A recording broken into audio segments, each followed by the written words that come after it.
विद्यार्थी मित्रांनो, आपण 11वी सायन्सच्या केमिस्ट्रीमधला जो पहिला टॉपिक जो आहे, some basic concepts of chemistry, हा टॉपिक जो आहे हा टॉपिक आपण स्टडी करायला सुरुवात केलेली आहे. आणि या टॉपिकची मी इंट्रोडक्शन जी आहे ती इंट्रोडक्शन मी तुम्हाला दिलेली आहे. गेले 2 व्हिडिओ जे आहेत ते 2 व्हिडिओज मी केले. त्यामध्ये मी एका व्हिडिओमध्ये ह्या टॉपिकची इंट्रोडक्शन जी आहे ती इंट्रोडक्शन दिली होती. आणि दुसऱ्या यामध्ये आपल्याला काय एक्झॅक्टली स्टडी करायचं आहे, या टॉपिकमध्ये काय काय स्टडी करायचं आहे. आणि आपल्याला माहिती आहे की हे करोनाच्या संकटामुळं आपला जो सिलेबस जो आहे, या सिलेबसमध्ये काही कर्टेलमेंट जे आहे ते कर्टेलमेंट झालेले आहे. काही आर्टिकल जे ते आर्टिकल्स वगळण्यात आलेले आहेत आणि काही आर्टिकल जे ते आर्टिकल्स ठेवलेले आहेत. आणि ते वगळत असताना त्यांनी एक अशा पद्धतीने त्यांनी स्टेटमेंट केलेलं आहे की this part will be non evaluative. हा पार्ट जो आहे हा इव्हॅल्युएटिव्ह असणार नाही. याचा अर्थ त्याच्यावर प्रश्न जे आहेत ते प्रश्न विचारले जाणार नाहीत. And this part will be evaluative, म्हणजे the questions will be asked on that particular topic, okay, on that particular point. Okay, अशा पद्धतीने त्यांनी जे आहे त्यांनी सांगितलेलं होतं. आता जरी समजा इव्हॅल्युएटिव्ह किंवा नॉन इव्हॅल्युएटिव्ह हे जरी शब्द वापरलेले असले तरी नॉन इव्हॅल्युएटिव्ह पार्ट जो आहे की ज्याच्यावर प्रश्न विचारले जाणार नाहीत, तो नॉन इव्हॅल्युएटिव्ह पार्ट जो आहे तोही आपल्याला समजणं जे ते समजणं आवश्यक आहे. आणि म्हणून मी मागच्या लेक्चरमध्ये असं म्हटलेलं होतं, may be evaluative or may not be evaluative, we are going to study all the points. Okay, आणि मग आज आपण जे पॉईंट स्टडी करणार आहे तो पॉईंट म्हणजे काय, तर स्टेट्स ऑफ मॅटर. ओके, आपल्याला केमिस्ट्री डेफिनेशन करतानाच आपण म्हटलं होतं की मॅटर म्हणजे काय.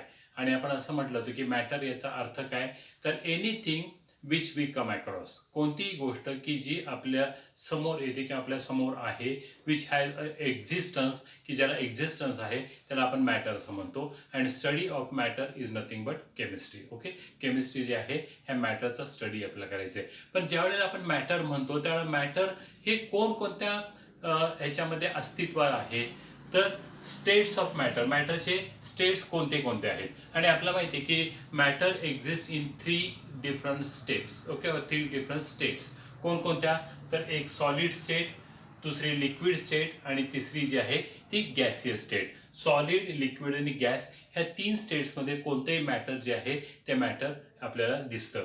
आता उदाहरणार्थ समजा मी पुन्हा एकदा माझ्या हातामध्ये पेन आहे म्हणून मी पेनचं उदाहरण घेतो.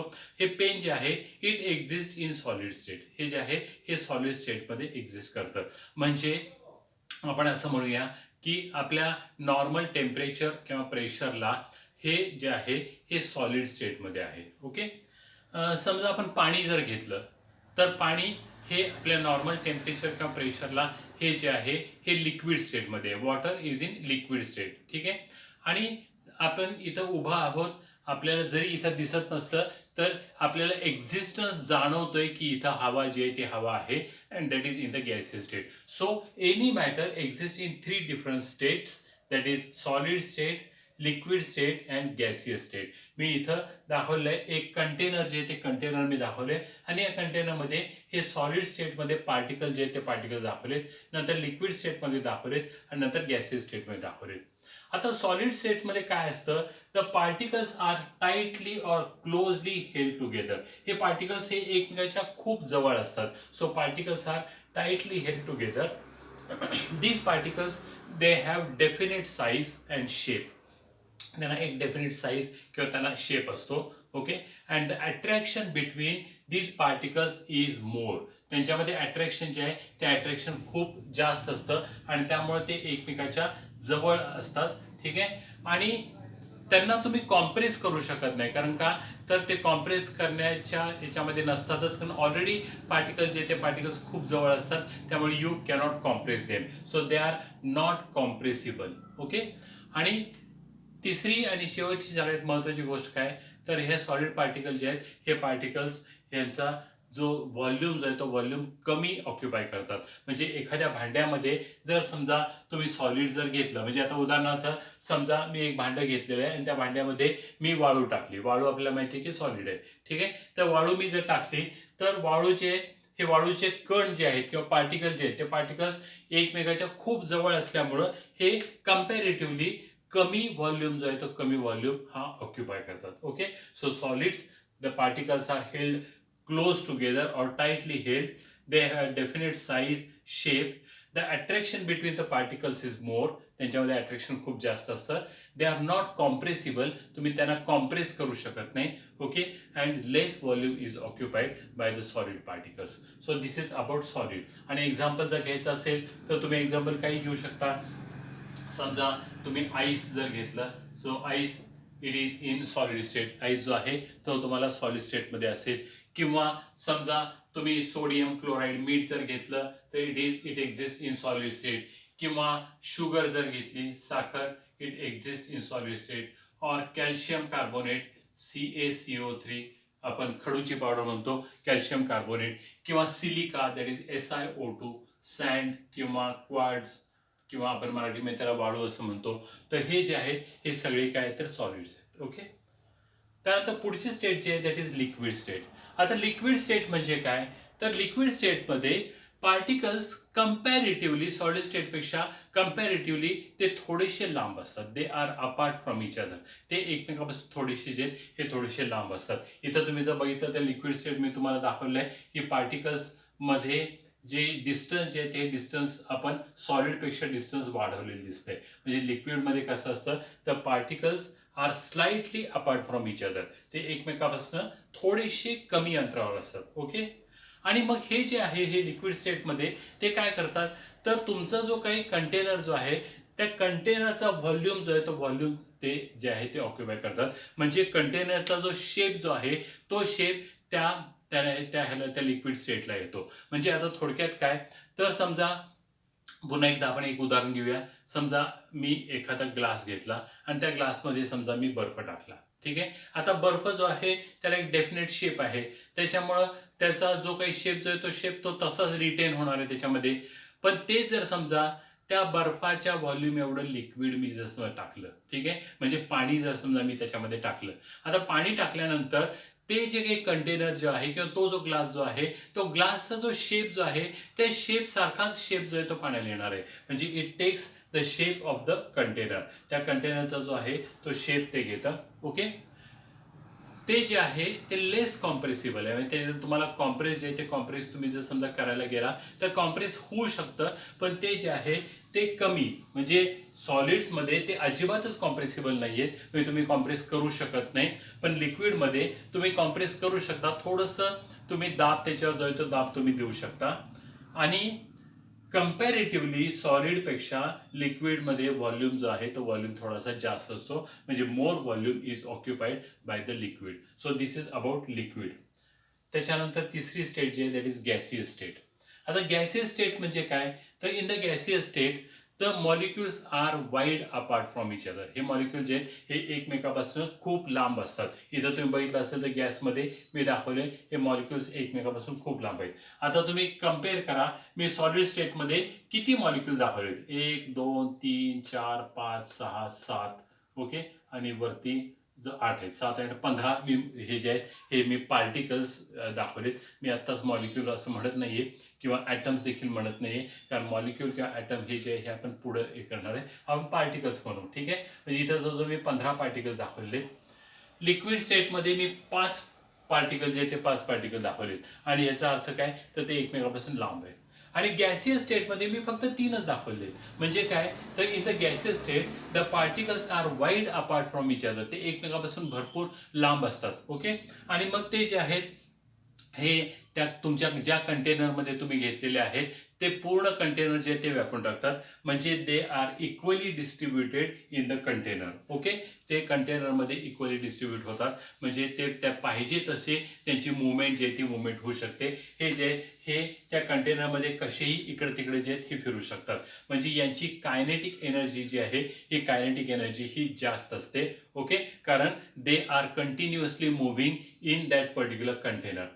हे जे आहेत हे मूव्ह होत असतात परंतु त्यांना जागा कमी पडते. त्यामुळं यांची कायनेटिक एनर्जी जी आहे ती कायनेटिक एनर्जी कमी असते आणि ह्यांची कायनेटिक एनर्जी सगळ्यात कमी असते. ओके.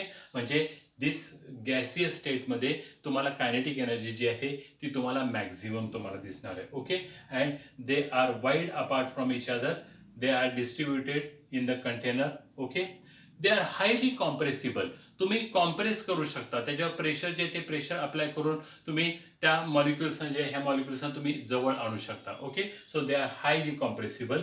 ओके, आणि त्या कंटेनरचा व्हॉल्यूम, पूर्ण व्हॉल्यूम जे तो व्हॉल्यूम ते ऑक्युपाय करू शकतात. So this is about the gaseous state. अशा ह्या 3 स्टेट्समध्ये तुम्हाला दिसणार आहे matter: solid state, liquid state and gaseous state. आता जर आपण विचार केला तर this solid, liquid and gaseous state they are interconvertible. ते इंटर कन्व्हर्टिबल आहेत, ते एकमेकांमध्ये तुम्ही कन्व्हर्ट करू शकता. You can convert solid into liquid and liquid into gas. Okay, समजा तुम्ही सॉलिड स्टेट घेतला आणि हे जे आहे हे जर समजा तुम्ही हीट केलं. ओके, कोणताही मॅटर तुम्ही घेतलं किंवा कोणताही एखादा सबस्टन्स जो आहे तो सबस्टन्स तुम्ही घेतला आणि तो सबस्टन्स हीट केला, तापवला, तर that substance is converted into liquid. म्हणजेच काय, तर इथं तुम्हाला ते जे आहे ते मेल्ट होतं आणि मेल्ट झाल्यामुळं सॉलिडचं कन्व्हर्जन जे आहे ते लिक्विडमध्ये होतं आणि त्याला आपण म्हणतो melting point of that particular solid. Okay, नंतर liquid can be converted into gas. पुन्हा जर समजा हे तुम्ही तापवलं, गरम केलं, ओके, तर लिक्विडचं कन्व्हर्जन जे आहे हे गॅसमध्ये होतं आणि तुम्ही त्याला म्हणता बॉइलिंग पॉईंट. पुन्हा एकदा वॉटरचं एक्झाम्पल घेऊया. आपण पाणी घेतलं, ओके, पाणी आईसच्या फॉर्ममध्ये जसं तुम्ही घेतलं, बर्फ जर घेतला आणि तो बर्फ जर तुम्ही गरम केला तर तुम्हाला लिक्विड वॉटर मिळतं. ओके, आणि मग तुम्ही म्हणता की तो जो आईस जो आहे तो आईस काय झाला तर मेल्ट झाला, म्हणजे त्याचा मेल्टिंग पॉईंट जो तो मेल्टिंग पॉईंट आला. ओके, नंतर लिक्विड म्हणजे लिक्विड वॉटर तुम्हाला मिळालं. आता हे जे लिक्विड वॉटर जे आहे ते परत तुम्ही गरम केलं, म्हणजे लिक्विड जे आहे ते बॉईल झालं, उकळलं आणि त्याचं रूपांतर जे आहे ते व्हेपरमध्ये झालं, म्हणजे गॅसमध्ये झालं.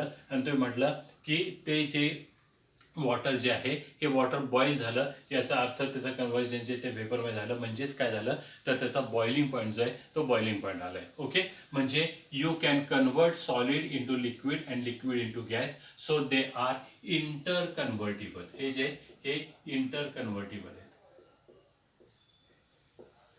Solid, liquids and gases they are inter convertible. You can change solid into liquid and liquid into gas. ठीक आहे, तर हे जे आहे हे आपल्याला त्या मॅटरच्या स्टेट्सबद्दल आपण माहिती बघितली. ओके, आणि आपल्याला ह्या 11वी आणि 12वीच्या सिलेबसमध्ये जर तुम्ही ऑब्झर्व केलं तर तुमच्या असं लक्षात येईल की आपल्याला सॉलिड स्टेट नावाचा जो टॉपिक जो आहे हा टॉपिक आपण 12वीमध्ये स्टडी करणार आहे. So in the 12th standard you are going to study about the solid state of matter. टॉपिकचं नावच आहे सॉलिड स्टेट. मग सॉलिड्सबद्दल भरपूर माहिती जी ती माहिती आपल्याला याच्यामध्ये स्टडी करायची आहे. म्हणजे सॉलिडमध्ये पार्टिकल्स कसे असतात, हाऊ दे आर अरेंज, त्यांची अरेंजमेंट जी आहे ती अरेंजमेंट कशी असते, त्यांच्या डेन्सिटीबद्दल, त्यांच्या व्हॉल्यूमबद्दल माहिती जी ती माहिती आपण 12वीमध्ये स्टडी करणार आहे. ओके, लिक्विड स्टेटमध्ये देखील सोल्युशन अँड कॉन्जुगेटिव्ह प्रॉपर्टी हे देखील तुम्ही 12वीमध्ये स्टडी करणार आहे. Okay, so we are going to study in detail about the liquid state in the 12th standard. आणि गॅसियस स्टेट जे आहे हे आपल्याला 11वीमध्ये हा टॉपिक जो आहे हा टॉपिक आपल्याला स्टडी करायचा आहे. ठीक आहे, 11वी सायन्समध्ये आपण गॅसेसबद्दल माहिती जी आहे ती माहिती घेणार आहे.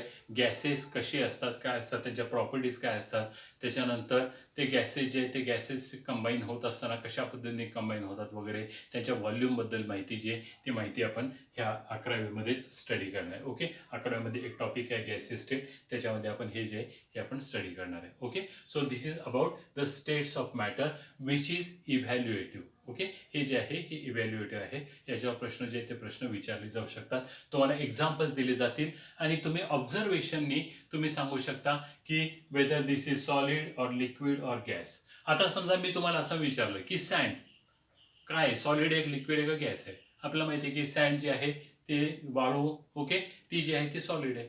ठीक आहे, पण ते जर तुम्हाला असं विचारलं पेट्रोल, आता पेट्रोल आपल्या सगळ्यांना माहिती आहे की पेट्रोल जे आहे हे काय तर लिक्विड आहे. ठीक आहे, किंवा केरोसिन, केरोसिन लिक्विड आहे. वॉटर, वॉटर जे आहे ते वॉटर लिक्विड आहे. किंवा ॲसिटोन किंवा त्याला तुम्ही नेलपेंट रिमोवर म्हणता, नेलपेंट रिमोवर लिक्विड आहे. ठीक आहे, तुम्हाला असं विचारलं कार्बन डायऑक्साईड, कार्बन डायऑक्साईड आपल्या सगळ्यांना माहिती आहे गॅस आहे. ऑक्सिजन आपल्याला माहिती आहे गॅस आहे. नायट्रोजन आपल्याला माहिती आहे गॅस आहे.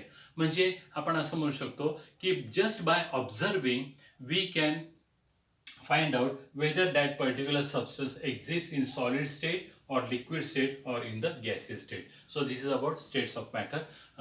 In the next lecture we are going to see how these states of matter they are measured. Okay, म्हणजे त्यांचे मेजरमेंट जे ती मेजरमेंट कशी केली जाते याची माहिती जी आहे ती माहिती आपण बघणार आहे. Okay, thank you very much.